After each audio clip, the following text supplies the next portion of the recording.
ተስፋን የሰነቁ ቸነፈሩን ተሻግረው ውርጩን ተቋቁመው ለስኬት ለድል ይበቃሉ። ተስፋ በሰው ልጆች ሕይወት ውስጥ የሚያስፈልጋቸው መሰረታዊ ቅመም። የሰው ልጅ ሰዋዊ ምክንያቱን ያደርሳል፣ ይጥራል፣ ይለፋል፣ ምክንያት ያደርሳል። ምክንያት እየደረሰ እዛ ውስጥ አልወጣ ሲል ሲደጋግዝበት ሲጨልምበት እንደሚሻገረው አላህ ላይ ተስፋው ያደርጋል። ተስፋ መሰረታዊ የሕይወት ቅመም፣ የመኖር ጣዕም ዋና መሳሪያችን። የሰው ልጅ ተስፋ ሲያጣ አካሉ ራሱ ለበሽታ ይጋለጣል። አእምሮ ለሰውነት ማትረባነ አያልፍልህም፣ ይሄን ነገር አታልፈው የሚለውን መልእክት ይሰጠዋል። ሰዎች ተስፋ ሲያጡ ነው በሽታ ላይ። ለአንድ ማህበረሰብ ለአንድ ትውልድ ለውጥ ይመጣል፣ የተሻለ ነገ ይከሰታል። ከሩቅ ሳቅህን አዳምጠው እያልክ ተስፋ ካልሰጠው መኖር አስቸጋሪ ፈታኝ ዳገት ይሆንበታል። እምልበረው በሁለት ክንፍ ነው። ምክንያትን እናደርሳለን፣ ሰበብን እናደርሳለን፣ እንደክማለን፣ እንቧጥጣለን፣ እንጥራለን። እሷ ልሳካልን ሲል እንደማይሆን ሲሰማን ግን ተስፋን እንሰንቃለን። አላህ ላይ ተስፋ እንቆርጣለን። አላህ ቃል ገብቶልናል፣ ከጭንቅ በኋላ መፍትሄ አለ ብሎናል። ንጋቱ ቅርብ ነው ብሎናል። አለይሰ ሱብሑ ቢቀሪብ ለባሮቼ እኔ በቃለሁ ብሏል። አለይሰ አላሁ ቢካፊን ዐብደ። ይሄን የህይወት ፍልስፍና ነቢያቶች ውስጥ ታገኙታላችሁ። ይሄን አስተሳሰብ ለውጥን ያራመዱ አንዲት ሀገር ለውጥን ለማምጣት ለታተሩ ሰዎች ዋና ስንቅ ሆኗቸው ታሪክ ላይ ትመለከታላችሁ። እስኪ አንዲት ተምሳሌት እናንሳ። ሀጀራ እናታችን ሀጀር ኢብራሂም አለይሂ ሰላም መካ ላይ ነበር ትተዋት የሄዱት።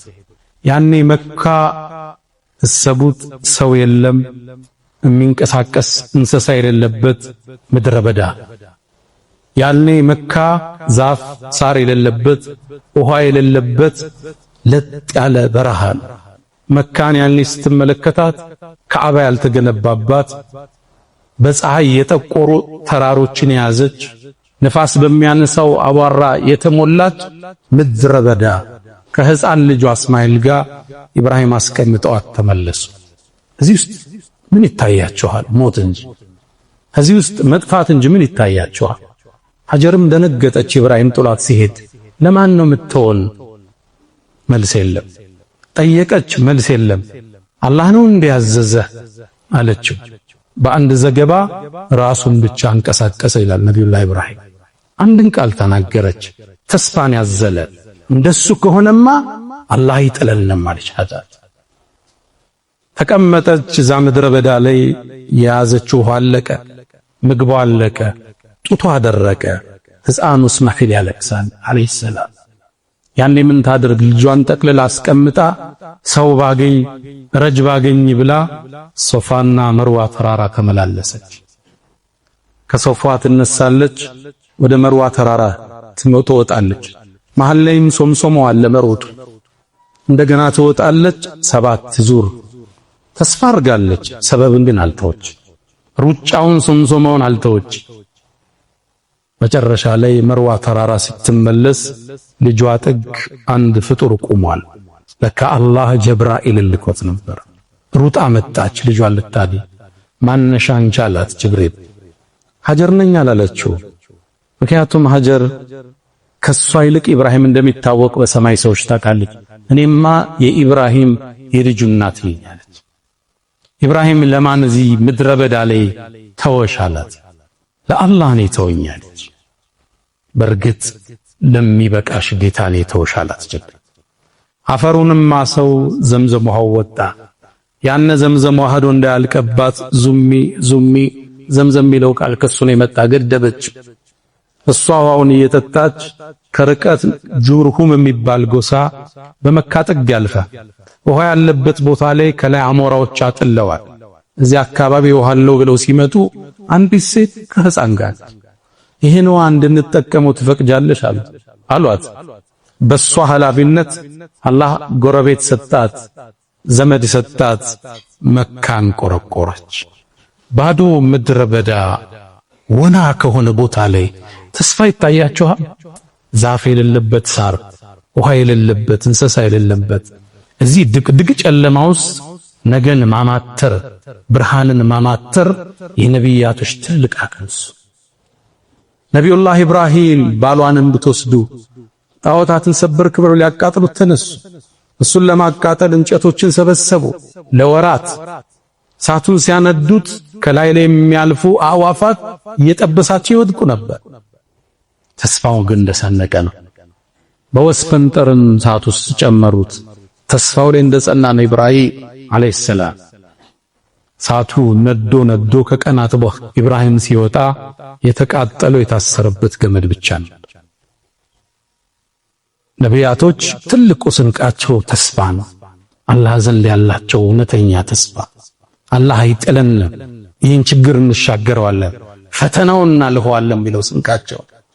ነቢዩላህ ሙሳ አለይሂ ሰላም ፍርዓውን ከናፍንጫው የታጠቀ ሰራዊት ከጀርባ ሲያሳዳቸው ህዝቦቹ ተደረሰብን ሲሉ ከፊት ለፊት ባህሩ ሲጠብቃቸው አንድ ተስፋን ያዘለ ተወኩልን ያዘለ ቃል ተናገረ። ጌታዬ ከኔ ጋር ነው፣ መውጫውን ይመረኛል አላቸው። በእርግጥም ባህሩን በዱላው እንደመስታወት ከስክሶ ከሁለት አቆሙ ህዝቦቹን አሻገረ። ነቢዩና መሐመድ አለይሂ ሰላቱ ወሰላም ሰይዱል ሙርሰሊን መካ ላይ ጥሪውን ይዘው ሲነሱ እንደዚህ ሰው አልነበረም። ቁጥራቸው ትንሽ እነሱንም ቁረይሽ መከራ ታበላቸዋለች። ቢላል እዛ ድንጋይ ይጫናል፣ ከባብ ጀርባው ይቆስላል። ችግር ውስጥ ነው የነበሩት። የተወሰነን ሰሃባ ለማዳን ገና በ44 ዓመታቸው በአራተኛው አመል ቢዕሳ ከተላኩ 4 ዓመት ወደ ቅድስቲቱ ወደ ውዲቱ ምድር ኢትዮጵያ ከፈለዎች ላኩ ሰሃባዎች። በዚህ ችግር ውስጥ ነው እነ ኸባብ ኢብኑ አልአረድ ከማ عند البخاري የአላህ መልእክተኛ ችግር ደረሰብን እርዳታ ከአላህ አትጠይቅም ሲሉ ምን ነው ተቻኮላችሁሳ? ከናንተ በፊት የነበሩ ህዝቦች መከራ ያለፈባቸው ተቋቁመዋል ጽንጅ አሏቸው ነብዩ አለይሂ ሰላቱ ወሰላም። ከዛም ከሩቅ ተስፋን ሰጧቸው፣ ከሩቅ እንዲያማትሩ አደረጓቸው። በአላህ ይሁንብኝ አሉ። ይሄ ይዤው የተነሳው ጥሪ ነቢያቶች ሁሉ ያስተማሩት ይሄ ዲን እስልምና ቀንና ምሽት ከደረሰበት ቦታ ይደርሳል። ልብ ብላችኋል። መካ ላይ ገና ህልውና የሌለው ዲን የዓለም ጥግ ይደርሳል፣ ያውም ቀንና ማታ። ገለጻቸውን አያችሁ? because የዓለማችን አንዳንድ ክፍል ላይ ሌሊት የማይመጣበት ቦታ አለ፣ አንዳንድ ቦታ ላይ ደግሞ ማይመሽ ቦታ አለ።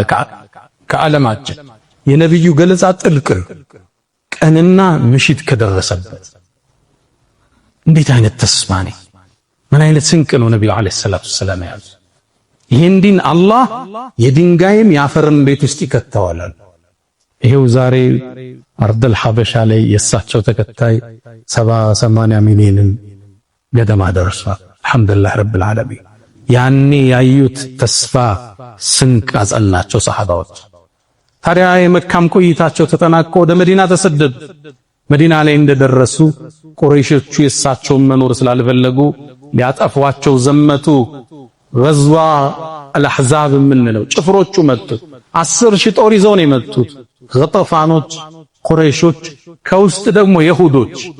ነብዩ አለይሂ ሰላቱ ወሰላም ሰራዊታቸው ያኔ 3000 ብቻ በምን ይቋቋሟቸው? ሰልማን ከፋርስ ሀገር ያመጣውን ጥበብ ነገራቸው። እኛ ጠላት ሲመጣብን ጉድጓድ ቆፍረን እንመክት ነበር። ከመዲና 2 ተራራዎች ሰሜናዊ መዲና በኩል ጉድጓዶችን ቆፈሩ፣ ኸንደቅ ይባላል። ያን ጉድጓድ ቆፍረው ጠላትን መከቱበት። ታዲያ ያኔ በመቆፈር ላይ ያሉ አንድ ትልቅ ቋጥኝ መስመር ዘጋ። ጀግኖቹ ሷሃባዎቹ መቱት፣ ሊፈርስ አልቻለም። የመጨረሻ መመለሻ ወደ ነብዩ አለይሂ ሰላቱ ወሰላም የአላህ መልእክተኛ አንድ ትልቅ ቋጥኝ ዘጋብን፣ ምን እናድርግ አሏቸው። ነብዩ አለይሂ ሰላቱ ወሰላም መጣዋሉ፣ ወረዱ፣ ተቀበሉት። ቢስሚላህ አሉና አንዴ መቱት፣ 1/3ኛው ፈረሰ። ያኔ ከድንጋዩ ስባሪ ውስጥ ብርሃን ወጣ። ተስፋ የሰነቀ ንግግር ሰጥቷቸው አላሁ አክበር አላሁ አክበር አሉ። ኡጢቱ መፋቲሐ ሻም፣ የሻም ሀገርን መፍቻ ቁልፍ አላህ ሰጠኝ። እዚህ ሁኜ ቀያይ ቤተ መንግስቶች አይታዩኛል። ልብ ብላችሁ መዲና ውስጥ ያለ አንድ ትልቅ መሪ ነብይ በጠላቶቹ በ10 ሺህ ጦር የተከበበ ነብይ ዓለምን ከፍቶ አረቡን ከፍቶ ተሻግሮ አሁን ያለችበት ሶሪያ፣ ጆርዳንን፣ ለበነንን፣ ግማሹን ቱርኪያ የያዘውን የሻም ግዛት ምከፍትበት ቁልፍ ተሰጠኝ ሲል ምን አይነት ተስፋ ነው ነብዩ አለይሂ ሰላቱ ወሰለም? ለሰሃቦቹስ ምን አይነት ተስፋ ነው እየሰጧቸው ያለው? ከዚህ ወጠን ገና ዓለምን እንገዛለን እንደሚል ስንቅ ሰጧቸው። ሁለተኛ ነሱና አሁንም ድንጋዩን አለቱን መቱት። አንድ ሶስተኛ ደሞ ተሰበረ። ብርሃንም ወጣ። ነብዩ ማስከተሉ በአላህ የነብይ የፋርስ ሀገር መክፈቻን ቁልፍ ተሰጠኛ። አሁን ኢራን ኢራቅ የምንለው ግዛት የፐርሻን ኢምፓየር ነው ያለ አካባቢ። እሱንም ምከፍትበት ቁልፍ ተሰጠኝ። ነጫጭ ቤቶቹ ይታዩኛል። ልብ ብላችኋል?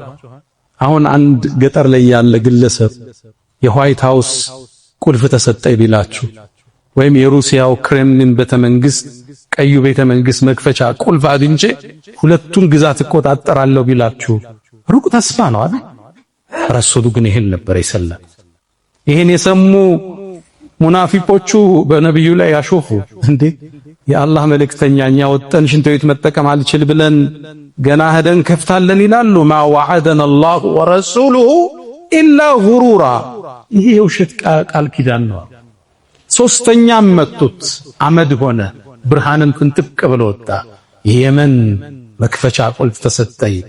የሰነሃ መግቢያ በሮች ይታዩኛል። ረሱሉ አለይሂ ሰላቱ ወሰላም ይህን ትውልድ ያሻገሩት በጠነከረ ተስፋ ውስጥ ነው። አሁን ያለንበት ተጨባጭ አትዩ እንሻገራለን የሚል ስንቅ ነው የሰጧቸው። ለዛ ነው ያንን ነብይ ያልተላከበትን ዘላን የአረቢያ ትውልድ ኮትኩቶ በተስፋ በኢማን አንጸው ፐርሻን ኢምፓየር የምትሉት ሮማን ኢምፓየር የሚባለው ድባቅ መጥተው የዓለም ሀያላን መንግስታት መሆን ይችላል። የሊደርሺፕ ሳይንስ ምሁሮች ፍሮም ዚሮ ቱ ሂሮ ይላል። ከዜሮ ወደ ጀግንነት ይላል። እሳቸው ከዜሮ አይደለም የጀመሩ ከኔጌቲቭ ነው የጀመሩ። ፍሮም ኔጌቲቭ ቱ ኢንፊኒቲ፣ ከታች ወደ ላይ ከባዶ ወደ ማዶን ያስከነ ከዝቅተኛው ወለል ወደ ከፍተኛው ደለል ያሸጋገሩት ያለምንም ጥሬቃ።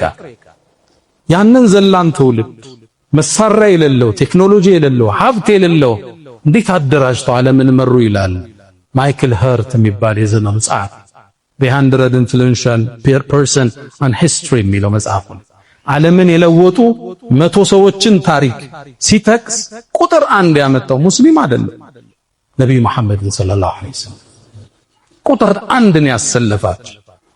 እንዴት አድርጎ ያንዘላን ትውልድ ለዚህ ያበቃው?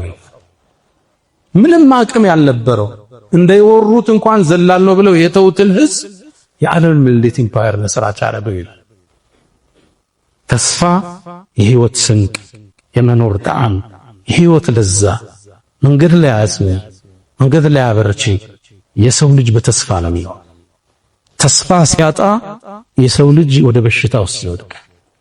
ዑመር ኢብኑ አልኸጣብ ረዲየላሁ ተዓላ ዐንሁ የእሳቸውን ቁጥቁጥ ያገኘው ዑመር አንዴ ሰዎች ወደሱ መጡ። ዝናብ ጠፍቶ ነበር። የአሚረል ሙእሚኒን ዝናብ እኮ ጠፋ፣ ድርቁ በረታ፣ ሰውም ተስፋ ቆረጠ አላቸው። አልአን ይምጠሩና አሁን ዝናብ ይወርዳል። ከዛ ማስከተለው ቁርአን ቀር ወሁወ الذي ينزل الغيث من بعد ما قنطوا وينشر رحمته። አላህ እኮ እሱ ነው። አላህ ሰዎች ተስፋ ከቆረጡ በኋላ ዝናብን የሚያመጣ ልክ እንዴት ነው ብለህ ስትጨነቅ የአላህ ፈረጃ ይመጣል። ወየንሽሩ ረህመተ ሰርቼ ለፍቼ አልተሳካልኝ፣ ደክሜ ውጤታማ አይደለሁም፣ ታግሰህ አምቀህ እዚህ ተስፋ ላይ አላህ ሲያገኝ አላህ በረከቱን ይከፍታል። የነቢያት ታሪክ ብታዩ በስነ ለውጥ ሳይንስ ውስጥ የሄዱ የትኛውንም አመራሮች ብታዩ ዋና ስንቃቸው ተስፋ። ኔልሰን ማንዴላ 27 ዓመት በጥቁሮች መብት ሲታገል ሳውዝ አፍሪካ ላይ ሲታሰር ስንቆ የነበረ ተስፋ ነው። ሎንግ ዌይ ቱ ፍሪደም ረጅሙ ለነጻነት የተከፈለው መንገድ የሚለው መጽሐፍ እንደ እማኝ ማየት ትችላላችሁ።